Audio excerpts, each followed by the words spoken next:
అనంతపురం నగరంలోని గుత్తి రోడ్డులో ఒక ఎయిర్ కూలర్లు గోదాంలో భారీ అగ్ని ప్రమాదం చోటు చేసుకుంది. శ్రీ హనుమాన్ గోడౌన్ పేరుతో ఇక్కడ వందల సంఖ్యలో ఫ్రిడ్జ్లు, ఏసీలు, కూలర్లు నిల్వ ఉంచారు. అవసరమైనప్పుడు వీటిని దుకాణాలకు తరలించేవారు. అయితే ఇవాళ మధ్యాహ్నం సమయంలో ఈ గోదాంలో భారీ అగ్ని ప్రమాదం చోటు చేసుకుని ఒక్కసారిగా మంటలు చెలరేగాయి. దీనిని గమనించిన స్థానికులు అగ్నిమాపక సిబ్బందికి సమాచారం అందించారు. వెంటనే అక్కడికి చేరుకున్న అగ్నిమాపక సిబ్బంది తీవ్రంగా శ్రమించి మంటలు వార్పే ప్రయత్నం చేశారు.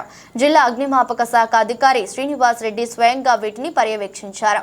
ఈ సందర్భంగా ఆయన మాట్లాడుతూ ఈ గోదాంకు ఎలాంటి అనుమతులు లేవని తెలిపారు. ప్రమాదం భారీ స్థాయిలో ఉన్నందున నష్టం కూడా ఎక్కువగా ఉండవచ్చని అభిప్రాయపడ్డారు. అలాగే షార్ట్ సర్క్యూట్ వల్ల ఈ ప్రమాదం జరిగిందా లేక మరో కారణం చేత ఈ ప్రమాదం జరిగిందా అన్నది దర్యాప్తులో తేలుతుందని స్పష్టం చేశారు.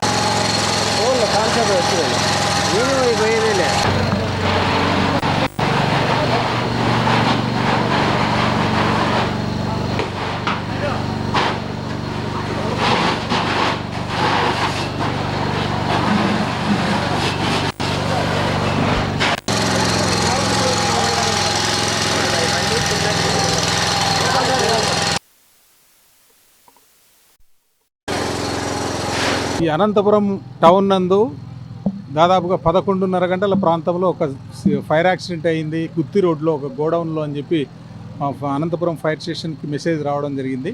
ఆ మెసేజ్ ఇవ్వడంతో మా వాళ్ళు టర్న్అవుట్ అయ్యి ఇక్కడ గుత్తి రోడ్డుకు చేరుకొని ఈ యొక్క గోడౌన్లో దాదాపుగా 30 x 30 మీటర్ల వెడల్పు ఉన్నటువంటి గోడౌన్లో ఏసీలు, ఫ్రిడ్జ్లు, తర్వాత ఇతర ఎలక్ట్రికల్ ఉపకరణాలన్నిటి ఉన్నటువంటి గోడౌన్లో ఫైర్ యాక్సిడెంట్ అయింది.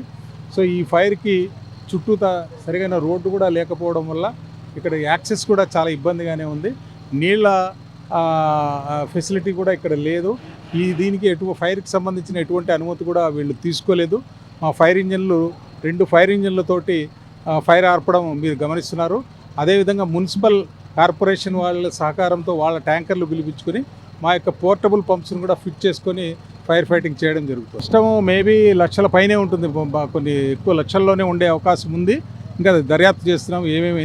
ఎన్ని ఏసీలు కావాలి, ఎన్ని ఫ్రిడ్జ్లు ఉన్నాయనే స్టాక్ బుక్స్ చూస్తే తప్ప దాన్ని వెరిఫై చేసి మేనేజ్మెంట్తో మాట్లాడి దర్యాప్తు చేస్తాం అని వాళ్ళు అంటున్నారు. మరి ఎంత నష్టం అనేది రేపు స్టాక్ బుక్స్ వెరిఫికేషన్ చేయాల్సి ఉంటుంది. వాళ్ళకి ఎన్ని క్లెయిమ్ చేస్తున్నారో, అసలు ఇన్సూరెన్స్ ఉందా ఏంటి అనే వివరాలు కూడా ఆ మేనేజ్మెంట్ వారిని అడిగి తెలుసుకున్న తర్వాత డీటెయిల్ రిపోర్ట్ ఇస్తాం.